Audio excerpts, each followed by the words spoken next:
Welcome to the Front Row, brought to you by the Ceylon Chamber of Commerce.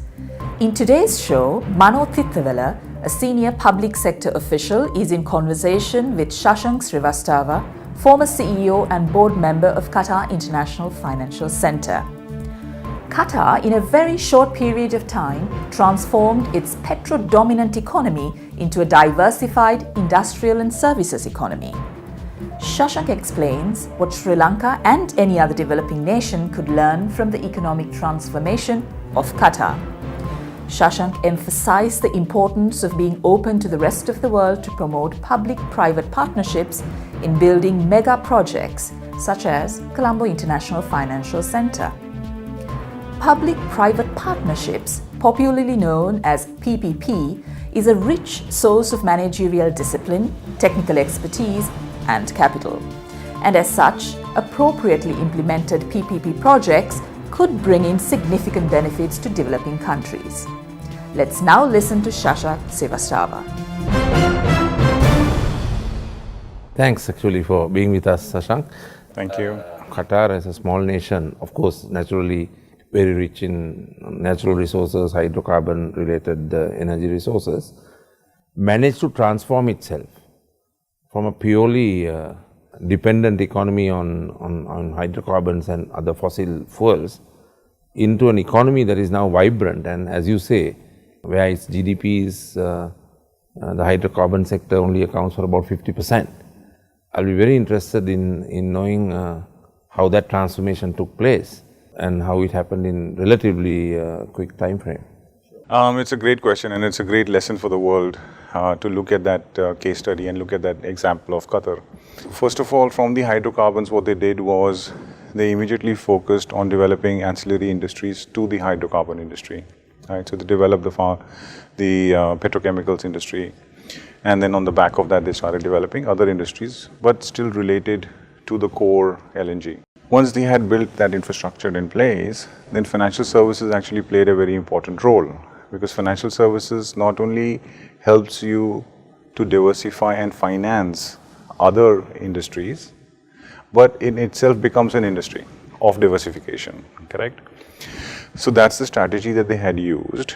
The other thing, of course, which is different in Qatar than any other country, is that the population is extremely small. There are only 300,000 local Qatari citizens, and the total population is 2.5 million, so the rest are all foreigners. Now, in that sort of a scenario, you cannot keep growing your population infinitely.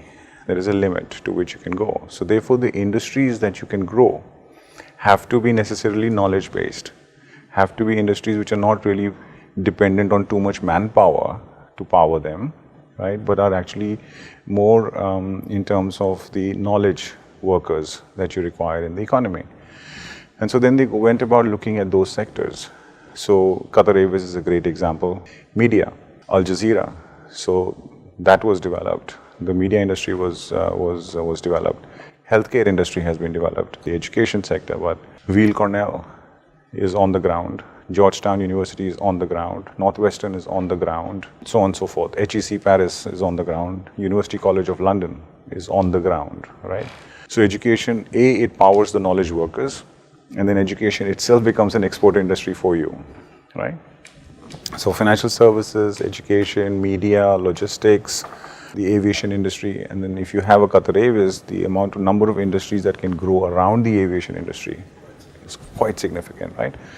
So that has been the strategy, to systematically look at knowledge-based industries, create the educational systems to make that happen, and then of course create the institutional framework, so number of institutions, but also the institutional capacity within those institutions to actually hire people or find people who have the skill sets of being able to learn and being able to adapt, right, to changing situations. So very robust institutional framework. Building institutions itself is a knowledge-based industry, right?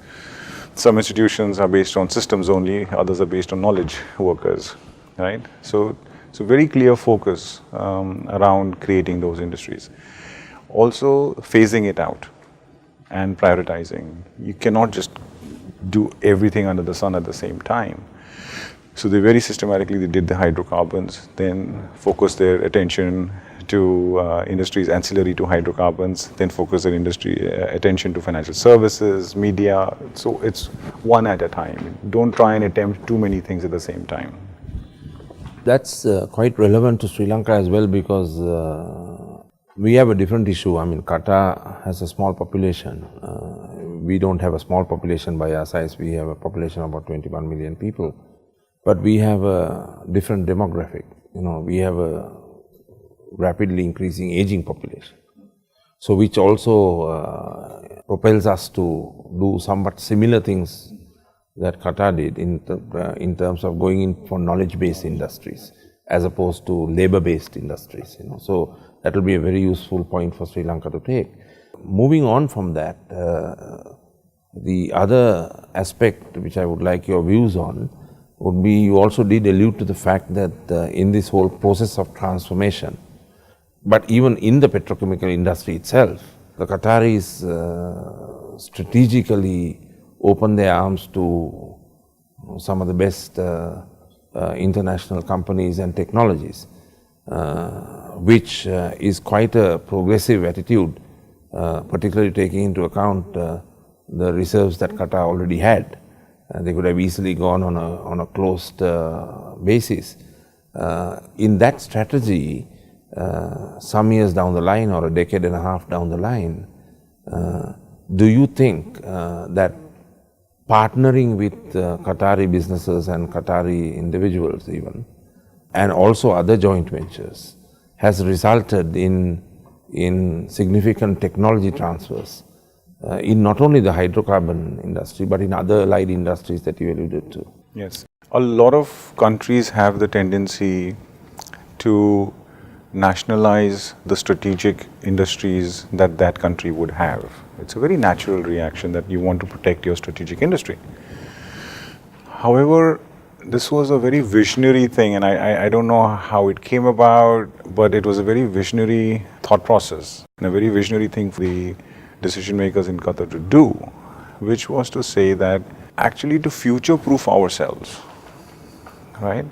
Nationalization is a short-term view of the world. The long-term view is that if you have private participation, even in something so strategic as energy for that country, is that it brings about a couple of advantages for you, right? And those advantages outweigh the nationalization imperative. The advantages are that it brings discipline, the private sector discipline, in terms of getting things done on time and getting things done on budget, correct? A third aspect is better risk management. And the fourth thing is, which is a spin-off benefit if you have these three factors, is that in the long run, your cost of capital goes down. Because people understand your risk, they know that you're managing it better.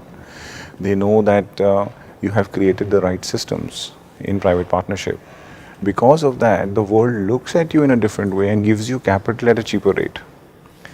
That in turn has a massive impact on your overall economy. If your cost of capital for a whole economy goes down, all your industries become competitive immediately. So it's a positive loop that you go into, right? So because of that experience and that lessons from the hydrocarbons industry, that same theory has been applied in all other sectors, right? And from decision makers, but of course the advantage is it's a smaller population, so communications are a bit easier. I have to admit that, right? But it's not an impossible task in a country of 20 million people either, right? Or if you look at your neighbor, 1.2 billion people, Modi is communicating, right? And you can move nations, right?